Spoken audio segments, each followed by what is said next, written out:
Welcome into One of One Sports, the only one for your original sports commentary and analysis. I'm John Barry, and today we're going to be taking a look at this Heisman Trophy race. It's getting really tight, so we're going to be giving you the top 10 candidates to win the Heisman Trophy. Let's get into it.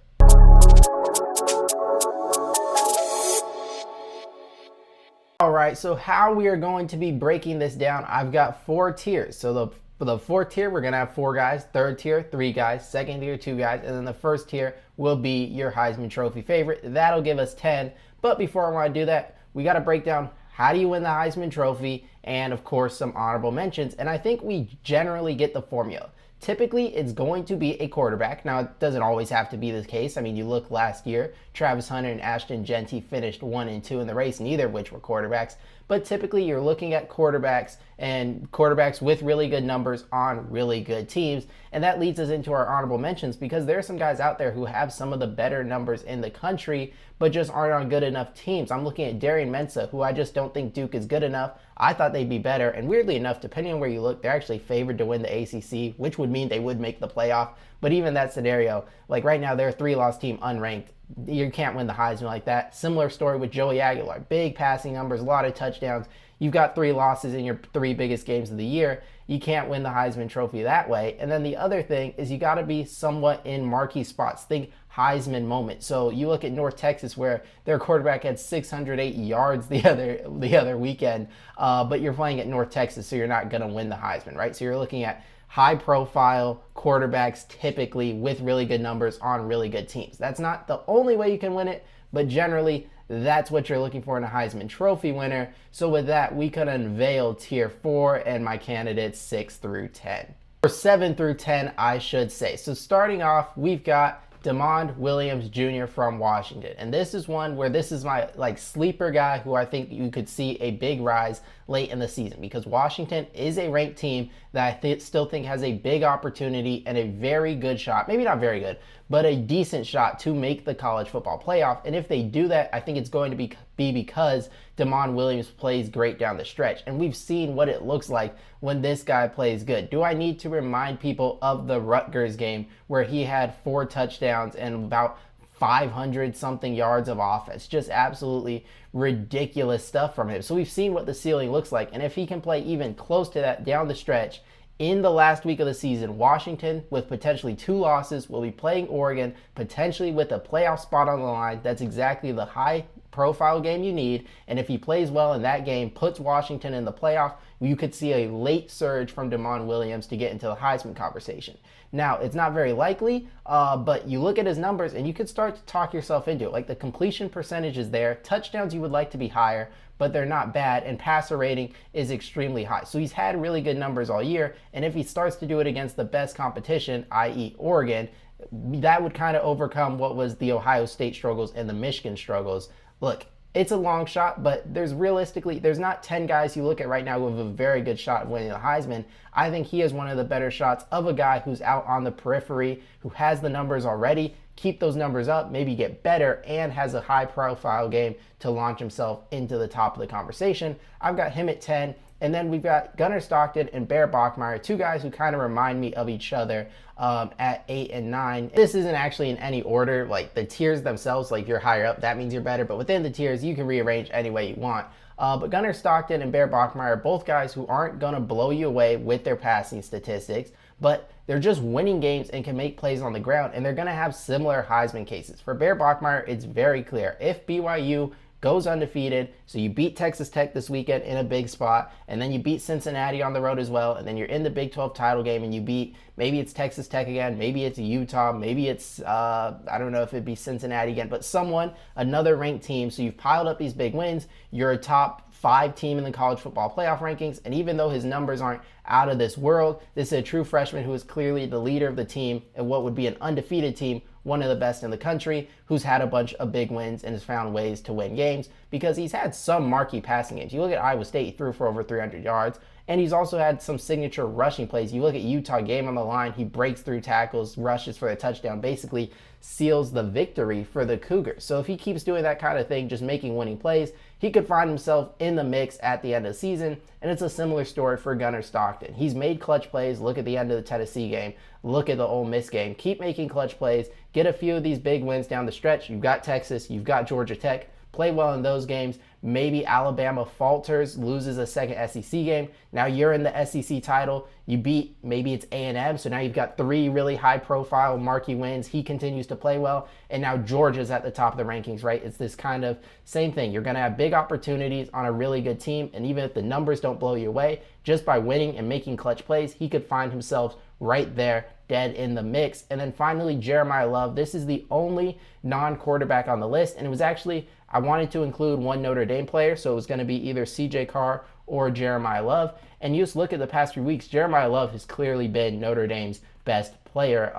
Now, what hurts him is backfield mate Jadarian Price, also very good, and quarterback CJ Carr also putting up good numbers. So it's not like he's a one-man show the way Ashton Genty sort of was at Boise State. But when you look at running backs, I think it's pretty clear he's the best running back in the country. He's up there in yards. He's up there in yards per rush. He's up there in touchdowns as well. So he's just been one of the best backs in the country. Now, the problem with Notre Dame is you look at the end of the schedule, like Pitt, Navy. It's not bad teams per se, but there's nothing marquee really to add to the resume. And you already played your biggest games in Miami A&M, and Love didn't have his best days early in the season, didn't get the ball as much. If those were later down the stretch and he still had those opportunities, then you could talk yourself more into it. But as currently stands, probably not going to happen. But I thought Notre Dame deserved one player on the list, and I think he's slightly more likely than CJ Carr.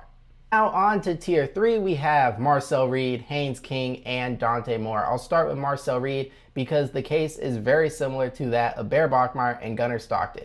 If A&M is undefeated, even if Reed's numbers don't blow you away, you're an undefeated SEC team that's going to be probably top 2 in the country at that point, since one of Ohio State or Indiana will have to have lost.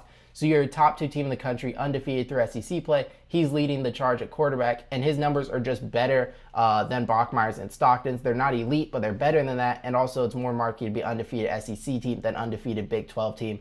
So that kind of explains why it's the same case as Bachmeier and Stockton, but just to a little higher degree. Slightly better team or slightly better conference for Bachmeier's case, and that's really what Reed's going to have. Now, if you're looking at statistically, like, it's not really there. Like, yes, he adds some stuff running the ball, but he's not an elite runner. He's not, he's not Lamar Jackson out there, and he's not killing it through the air, and he's had some turnover struggles.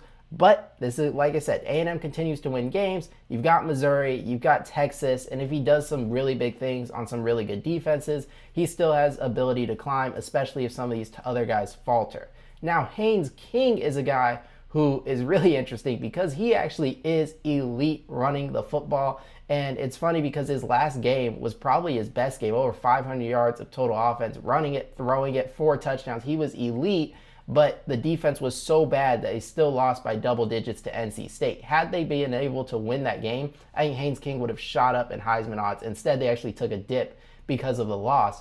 But you look at this guy, he is single-handedly carrying Georgia Tech's offense. The ground game outside of him hasn't really been there. And of course, he leads the passing game. But this is a guy, he leads college football in rushing touchdowns. So what he does from a ground game and through the air has been really impressive. And he is progressing as a passer as the season's gone along. And Georgia Tech, depending where you look, is favored to win the ACC. Like I said, some places have Duke, some places have Georgia Tech.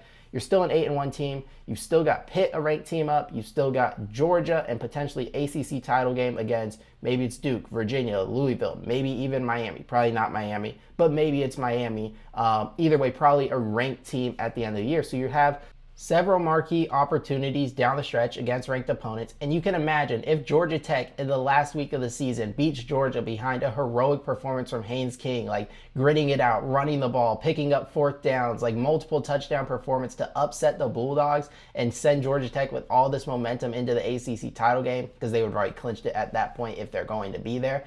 You could see the late surge from Haynes King. That's why he's tier 3. And then Dante Moore, a guy who was my preseason pick to win the Heisman. No, I picked him second, but we don't got to talk about who I picked first. Kate Klubnik. Anyways, Dante Moore, you look at Oregon's schedule, It's Iowa this week. It's USC after that. It's Washington after that. All ranked teams. So Oregon's going to be padding, or not padding. They're going to be adding to their strength of schedule down the stretch and be on a lot of the markier games over the next couple of weeks, which we know is important because Oregon has been kind of off the radar since that loss to Indiana, which definitely hurt his chances. But statistically, like passer rating, very good. He's yards, touchdowns, all high. He's been a very good quarterback, and his numbers would even be better. They took a dip last week in the rainstorm against Wisconsin, where he was also injured, which kind of hurt some of the averages a little bit and the totals as well, of course. And that could happen again this week with Iowa defense that's elite in some brutal weather. But if he can have big performances against Iowa, and then you would assume he has a big performance against USC's defense and probably Washington's as well, Oregon still has a chance, like a slim chance, of reaching the Big Ten championship game. Maybe you get a win over Ohio State, Indiana, something like that at the end there. Now that part's very unlikely, but still in the realm of possibility. All those things could contribute to a Dante Moore Heisman case, who I still think is one of the elite quarterbacks in college football. He's just been kind of off the radar after what was a lackluster performance by the whole team against Indiana. But I still think he has a good shot to win the trophy, especially in a year like this where no one has really seized the moment yet. But he is not in our top 3 candidates, which we can unveil now. Ty Simpson and Fernando Mendoza. All right, so starting with Ty Simpson, the case is pretty strong. You're looking at a guy who has some really good numbers. He's amongst the leaders in the SEC in yards and in touchdowns and passer rating. So the statistical numbers are going to be there. And he's beaten a lot of top teams. You beat Tennessee, which was a really big game. You beat Georgia, which was a really big game. You beat Vanderbilt, which was a really big game, and game day, I think. And you beat Missouri, which was a really big game. And you got more coming up because you're going to have the Iron Bowl in Auburn, and you're going to have Oklahoma. If Alabama continues to win all these top 25 matchups, Ty Simpson will be right there in the spotlight, captaining a very dangerous passing attack. And sure, the wide receivers help in Ryan Williams, Jeremy Bernard, but Ty Simpson is the leader of that attack. Alabama wins those games and potentially makes the SEC title if they win out, beats A&M, top 2 team in the college football playoff. You can see it right there. You've got what were the boxes we were looking for. Elite team, Alabama would be right there. High profile matchups would be right there. Quarterback would be right there. Stats right there. He would check all the boxes to potentially win the trophy. And I mean, it's a very clear path for him to potentially do it. That's why he's right near the top of this pyramid, even though it's a triangle.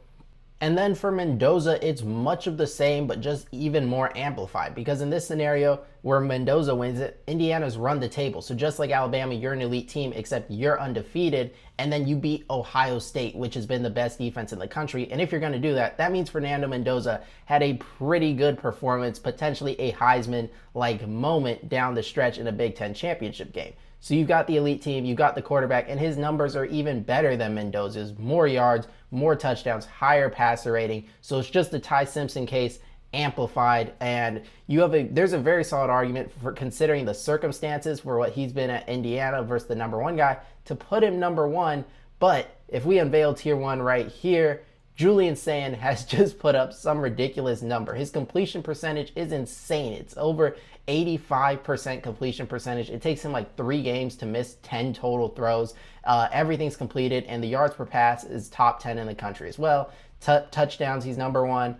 Passer rating, I think he's number 1 as well. So just statistically, he has the best numbers of any quarterback. He's on the team ranked number 1 with maybe the best chance to go undefeated. Now, Michigan will have something to say about that, and they've beaten you the last 4 years, so I don't want to hear that we're not losing to Michigan. You lost to Michigan last year, and they didn't even have a quarterback. They couldn't throw a forward pass, and you lost them. So don't say you can't lose to Michigan. You definitely can. You've proven that.